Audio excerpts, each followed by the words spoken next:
Hello, it's Liz from West Star Tarot. Welcome.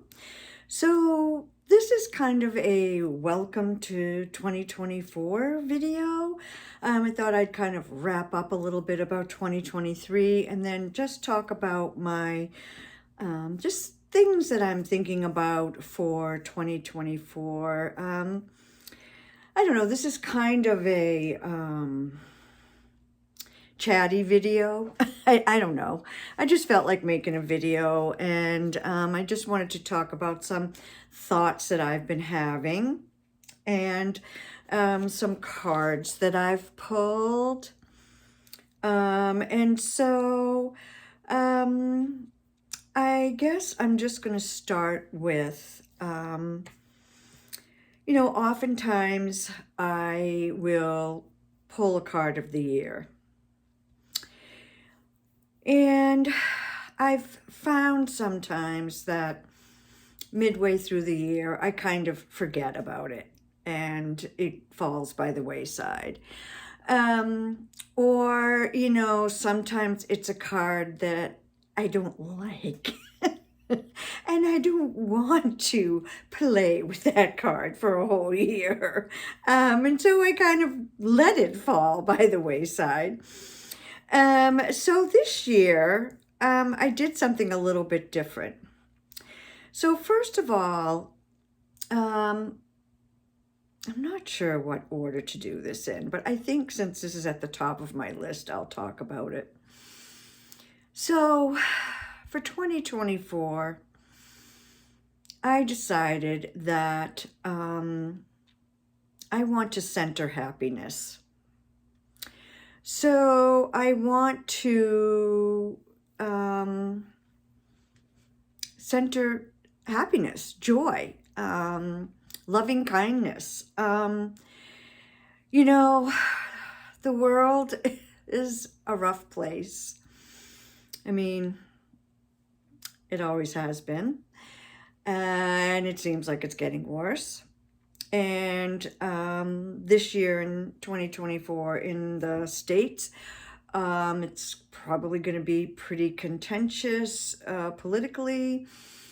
And, I'm kind of tired of I'm tired of being tired. I'm tired of worrying. I'm tired of being angry. I'm tired of just all these negative emotions that I'm having. And I think about it and I think, okay, so let's take a look. Has worrying changed anything? Has being angry changed anything? Is the world a less unjust place? Is the world a less unfair place? Is the world any better off after I've spent years being angry and worried and upset and I don't know, all these things? No.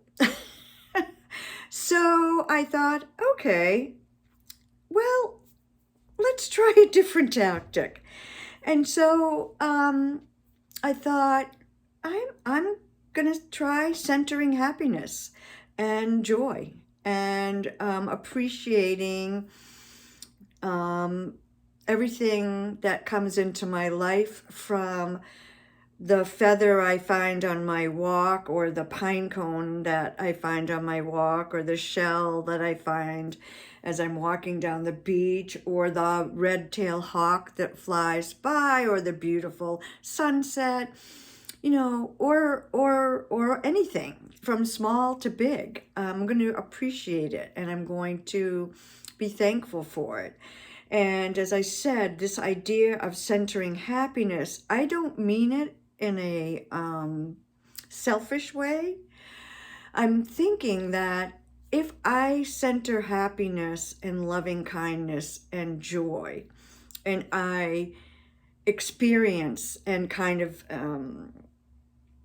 elevate those emotions and the things that spark those emotions in me, and I become a happier, more joyful person, then as I interact with the grocery store clerk, the person that delivers the mail, my next door neighbor, a random stranger, my sister, my best friend, my daughter, whomever that I'm interacting with, if I can do that from a place of joy and happiness, then hopefully that person that I'm interacting with will feel that sense of joy and happiness. I guess I'm kind of hoping that it will be contagious in a way. So I'm thinking if I can center those emotions, those more positive emotions, and I can bring those out into the world and share those, subtly or not so subtly with the people that I'm interacting with on a daily basis, then, hopefully I'll make that person I'm interacting with feel more cheerful, feel happier, feel joy. And then the next person that they interact with will feel more cheerful, happier, more joy. And the person that they interact with, and so forth and so on. So I'm thinking that way, instead of spreading anger, worry, and despair, I can spread happiness, loving kindness, and joy. So this is an experiment that I'm going to try this year. I invite you to join me in this experiment, and we'll see how it goes. You know? Yeah, so that's what I'm going to do. And so I decided that I decided to mindfully pull a card to keep out on my altar to remind me every day that I sit down at my altar, which is usually every day. Every once in a while I miss a day. To remind me, so when I see this card, it will remind me that I'm centering happiness, loving kindness, and joy. So I chose a card to represent that for me. And, I could have chosen other cards, but this is one of my favorite tarot cards. And I thought, I think this is the one. So I'll give you a minute or 10 seconds. What card do you think I chose? Well, this is what I chose. The Ace of Cups. This is from the Superlunaris tarot deck that I've actually been using. I used it for a hugely important spread that I did. I did a ritual mid-December, a releasing, fire burning ritual, and I had some cards come to mind, and so I pulled from this deck, and I'll talk about that when I do my sort of December wrap up. But anyway, this is the card I chose, Ace of Cups. I do see loving kindness. My cup is overflowing with happiness and joy. It just seems like a happy, loving, joyful card. And that's what I'm going to see when I see this card on my altar. So let me just, oh boy, I forgot it's getting a bit dark, and this is a really small print little pamphlet, but I will see if I can read what they say for the Ace of Cups here. An opening of the heart, a new beginning in your emotional life, a new heart-centered opportunity, creative flow, spiritual love, self-love, nourishment, and healing. So I thought that was, after I thought of the card and pulled the card, when I read what the folks who created this deck wrote about it, I thought, wow, that's kind of perfect. And I do feel like, well, another thing I'm going to be working on this year, and I have a couple things I want to share with you about that, is heart healing.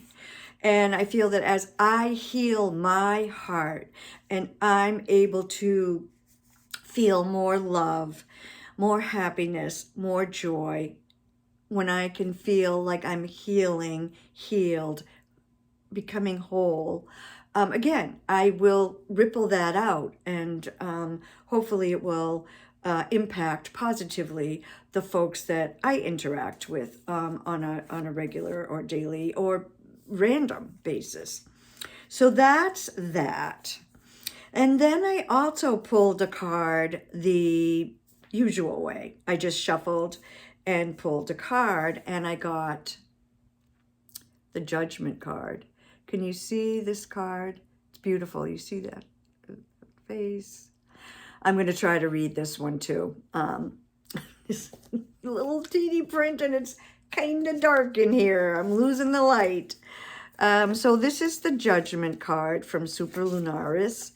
And it says rebirth, renewal, awakening, enlightenment, resurrection, accepting your past as a necessary part of stepping into your higher self, having a clearer and better understanding of your life, stepping into something new.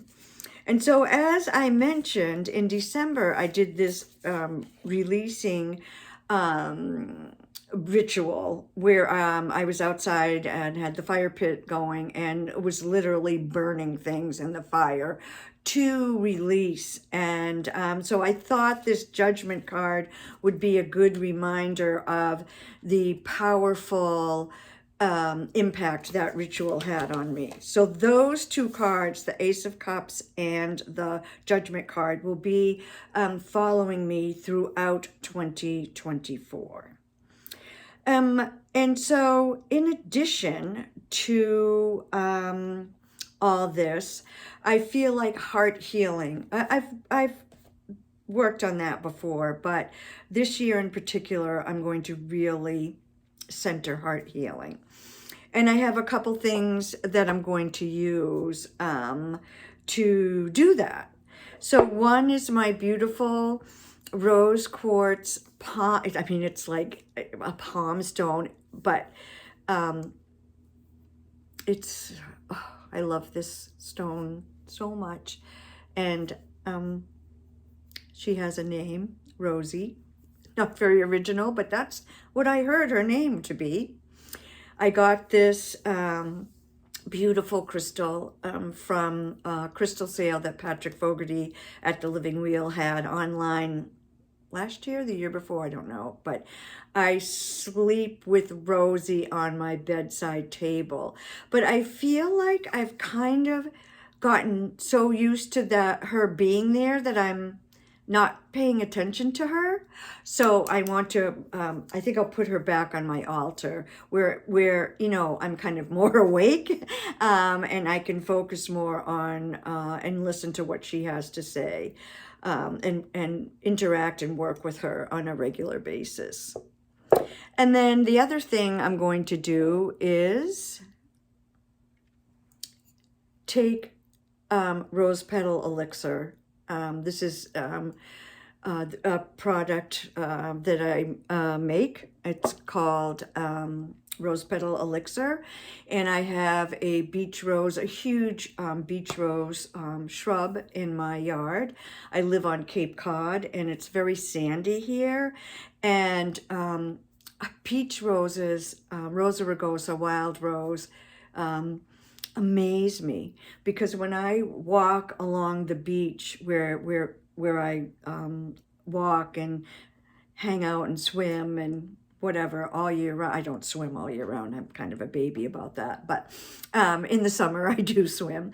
The beach anywhere, South Cape Beach, where I go and I love, the beach roses grow prolifically, but they are literally growing in sand. Sand. Think of that. Think of that. So out of sand comes these plants with green, glossy leaves, thorns, and these beautiful pink, fragrant, heart-shaped petals, 5-petaled flowers. And in the summertime, they come into bloom in June, sort of the end of May, June, and into July. And when they're in bloom and you're walking along the beach, you can smell that rose smell. And the smell itself, I feel, is heart-opening and heart-healing, and in line with the Ace of Cups. Let me just grab. So I keep this in my little spiritual room here, and it is, you know,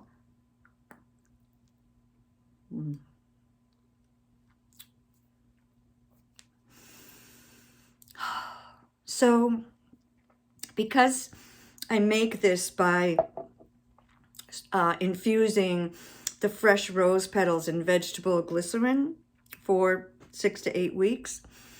That's why instead of being clear, this glycerin is now pink, because it's been infused with not only the taste and medicinal healing properties, but the color from the rose petals. And it tastes really sweet. So vegetable glycerin is really sweet.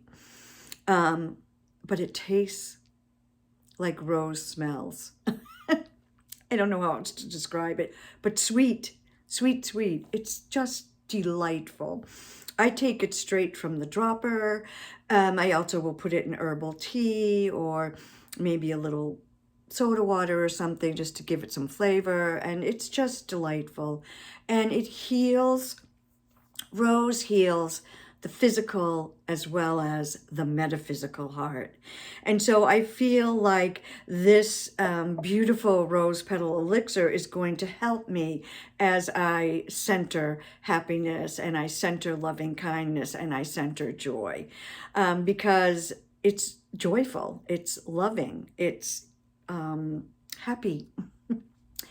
So the other thing that I'm going to use in my practice of centering happiness is this Arum Lavender Rose Cream from the Uriel Pharmacy folks. And the Arum is gold. So this has gold, lavender, and rose in it. And it's from the Uriel Pharmacy. And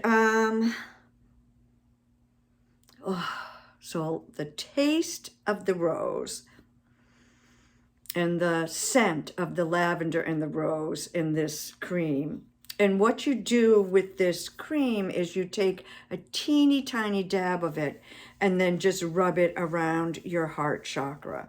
I'm also going to put some on my throat chakra, because from my releasing ritual that I did in December, one of the things that came out of it was activating and working on my throat chakra. So I'm also going to do that. But that's a whole different story. So this, how I even found this product was, my daughter, who is now 33, went to a Waldorf School, the Waldorf School of Cape Cod. And the Waldorf schools are global.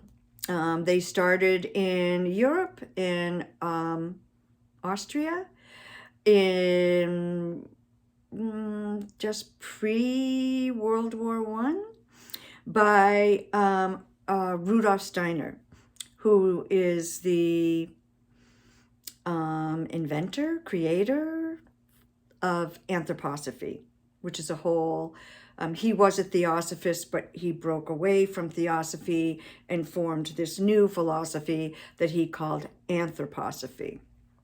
So I did work in the school store, and we sold a lot of anthroposophical products.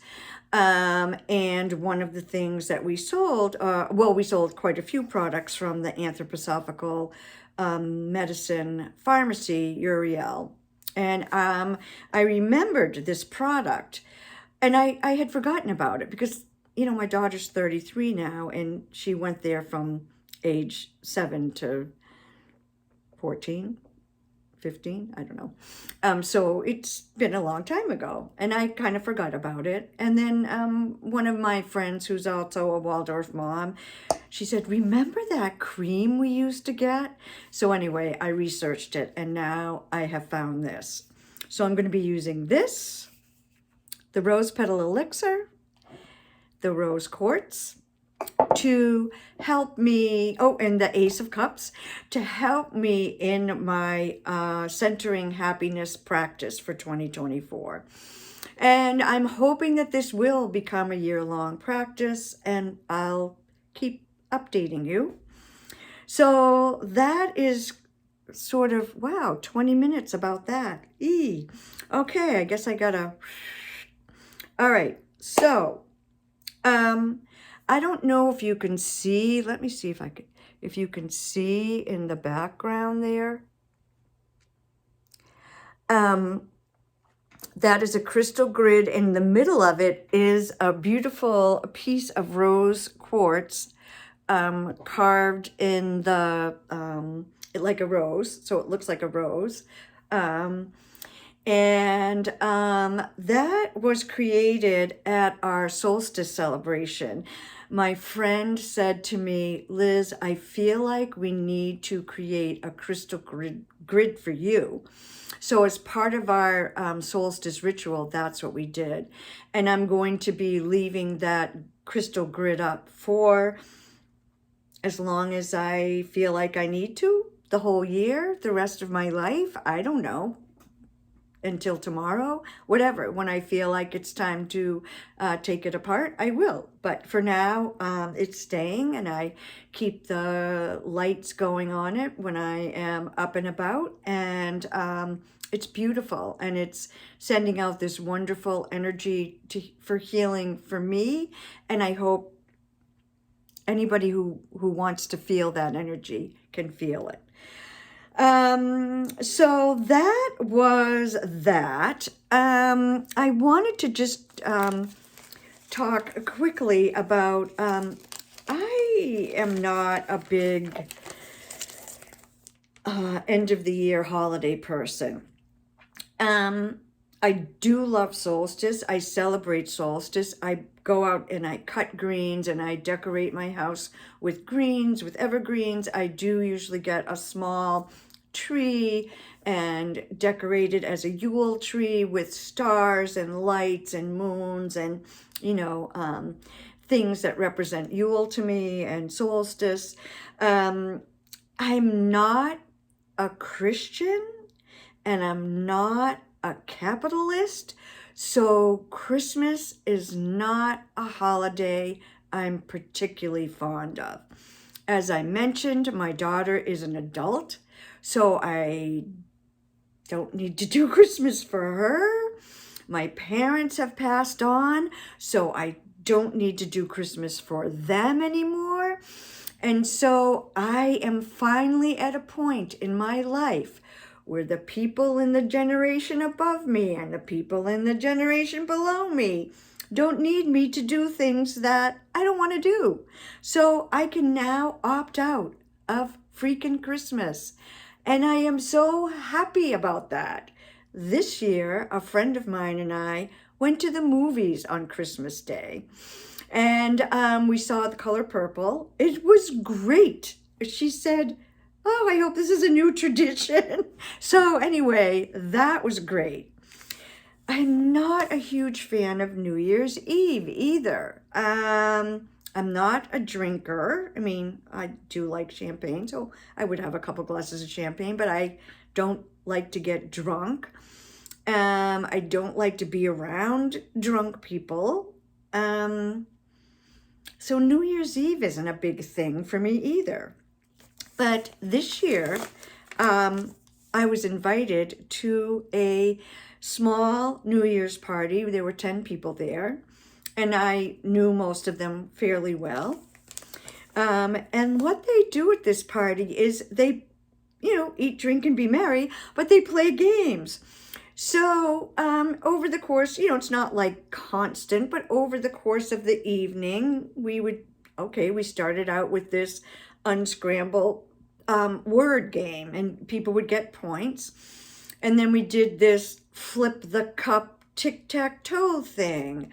And then we did password. And then at the end, right before midnight, and they've been doing this for years, they said, all right, it's time for the resolutions. And I thought, oh God, New Year's resolutions, oh please.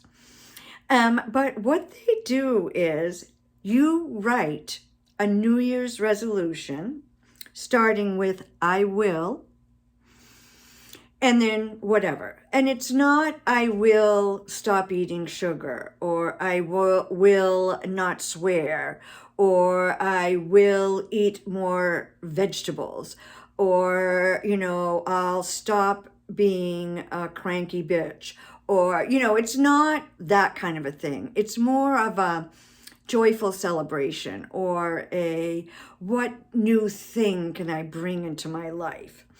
So you write these resolutions, but they're not for yourself. They're for someone else in the room. And what they do is you write the resolution out, and everybody puts them in a bowl, and starting with the youngest person to the oldest, and I thought I was going to be the oldest, but I wasn't. The youngest person draws first, and the youngest person in the room was 17, and the oldest person in the room was 71. So we went that way. I was next to the last drawing, so when I drew, there were only two resolutions left. The youngest person drew the one I wrote, and what I wrote was, I will travel to a country I've never been to before. And the 17-year-old got that and was very excited and showed her mom, look. And then I drew mine. Here's mine. I will swim in an ocean I have never swum in before.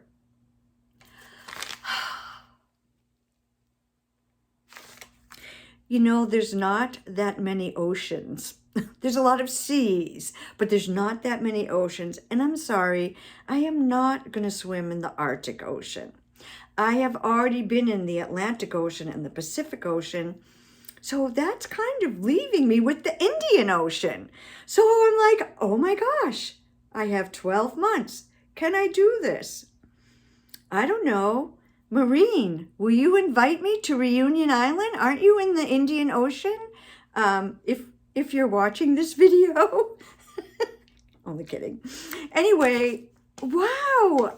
So I'm not even necessarily taking this totally literally. Figuratively, I'm going to this year swim in an ocean I have never swum in before. And I mentioned in December, I did this huge burning ritual, releasing burning, and I'm really planning on 2024 to be a pivotal year for me, a year of big change. And I'll be keeping you abreast of that in my monthly updates. Anyway, that's just what I wanted to chat about with you. And I had no intention of this being a half hour long. But anyway, oh, I forgot. One last thing. I started the year off by spritzing myself and my space with this lovely Nola water. It's made by the folks at Phytonosis, so that's plant knowledge. Right? If you translate that. They have a Instagram. They're online. I found this at a craft fair in Salem. Oh, it smells so good, so lemony. So this Nola water is for luck and success. So I spritzed myself and my space for luck and success in 2024, and may that luck and success and love and joy and happiness all spread out to all of you, whoever views this video. My love to you all. Blessings.